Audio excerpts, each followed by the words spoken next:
नमस्कार, मी संयोगिता आणि आपण पाहताय भारतीय जनमत न्यूज आणि पाहूयात आता सविस्तर। भारतीय जनमत टीव्ही चॅनलला सबस्क्राइब करा, लाईक आणि कमेंट करा।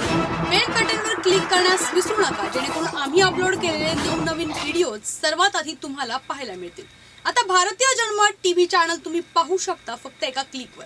त्यासाठी बीजीएन टीव्ही ॲप डाउनलोड करा आणि पाहूयात आता आ रहा हूँ पुलिस चौकी में 3 दिन से पुलिस भी कोई कुछ कार्रवाई नहीं कर रही है और वो मेरे भाई का रमजान भाई का उधर बॉडी हॉस्पिटल में पड़ा है। न पुलिस रिप्लाई दे रही है न यहाँ कंपनी के ओनर रिप्लाई दे रहा है। राज्य सरकार से दरखास्त है कि मेरा भाई रमजान जो सोनक सरफेक्स कंपनी में काम करता था 7 साल से तुर्ब MIDC में रहता था, वो आज उसका 3 दिन हो गया डेथ हुए और महाराष्ट्र सरकार यहाँ कोई प्रशासन कुछ कर नहीं रहा है।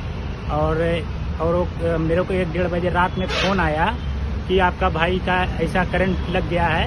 और फिर जब मैं हॉस्पिटल में पहुंचा हूं तो वहाँ मेरे भाई का डेड बॉडी मिला कि वो डॉक्टर बोला कि ये डेट एक्सपायर हो चुके हैं। और मेरे को ये नहीं मालूम कि वो पता नहीं कंपनी वाले मार के दिए कि वो करंट लगने से हुआ है। अब अपने को मालूम नहीं सर। मेरे को महाराष्ट्र सरकार से दरखास्त है कि मेरे भाई को इंसाफ चाहिए और मेरे को इंसाफ चाहिए। और यहाँ के कंपनी वाले कुछ न रिप्लाई दे रहे हैं कि उसके बॉडी को क्या करना है। महाराष्ट्र शासन से दरखास्त करता हूँ कि मेरे भाई रमजान को जल्द से जल्द न्याय दिलाएं।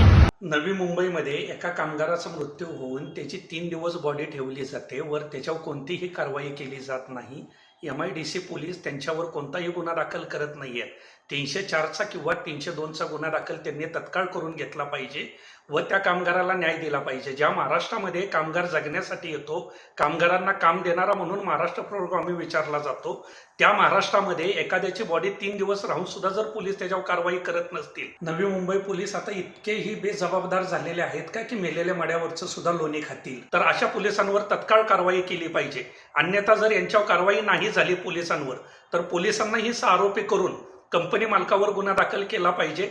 अन्यथा उद्या सकाळी विधान भवनाच्या समोर मुख्यमंत्र्याच्या समोर ही बॉडी ठेवून त्यांना जाब विचारण्यात येईल। हे जे त्यांनी तत्काळ दखल घेऊन तत्काळ गुन्हा दाखल करून योग्य ती कारवाई करावी।